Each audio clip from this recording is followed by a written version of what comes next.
Hai teman-teman, sekarang saya akan membahas tentang pengertian morfologi. Morfologi ialah bagian dari ilmu bahasa yang mempelajari seluk-beluk bentuk kata serta perubahan bentuk kata terhadap arti dan golongan kata. Bentuk katanya seperti contoh kata dasar, contohnya sepeda.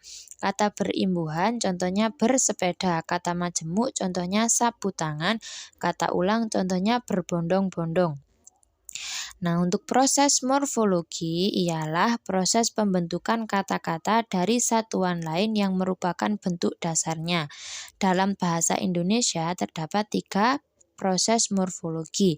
Yang pertama proses pembumbuhan atau afiksasi, proses pengulangan atau reduplikasi, dan proses pemajemukan. Proses pembumbuhan atau afiksasi merupakan nama lain dari morfem terikat. Morfem terikat merupakan kata yang tidak dapat berdiri sendiri, sedangkan kata yang dapat berdiri sendiri disebut sebagai morfem bebas. Nah, penggabungan morfem bebas dan morfem terikat akan membentuk kejadian. Afiksasi terdiri atas prefiks, sufiks, infiks, konfliks, dan simulfiks. Komposisi atau pemajemukan dalam bahasa Indonesia ialah proses kata pemajemukan.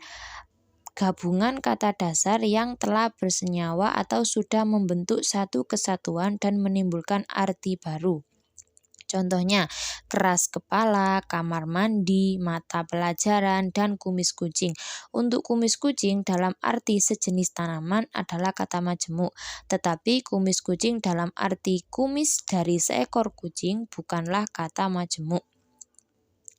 Yang selanjutnya ialah pengulangan atau reduplikasi. Pengulangan atau reduplikasi ini merupakan satuan gramatikal baik seluruh maupun sebagian, baik variasi fonem maupun tidak. Hasil pengulangan itu merupakan kata ulang.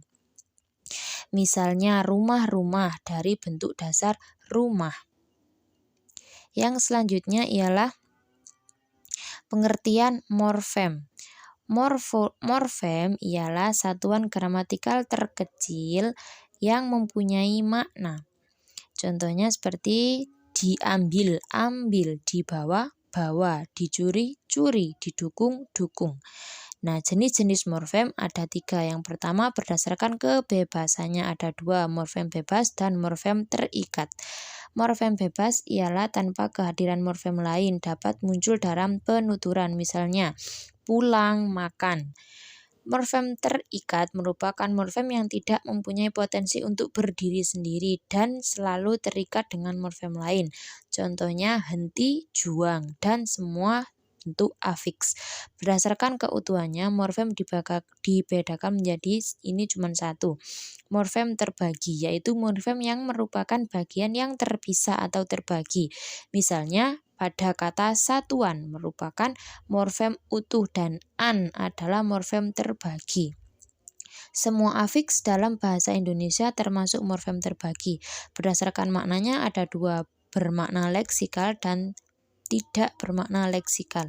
Bermakna leksikal morfem yang telah mempunyai makna pada dirinya tanpa perlu proses dengan morfem lain. Misalnya morfem-morfem seperti pergi dan lari. Tidak bermakna leksikal yaitu morfem-morfem yang tidak mempunyai makna apa-apa pada dirinya sendiri sebelum bergabung dengan morfem lainnya. Misalnya morfem-morfem afiks ber, me, ter, dan sebagainya. Terima kasih, itulah penjelasan dari saya. Kurang lebihnya mohon maaf. Wassalamualaikum warahmatullahi wabarakatuh.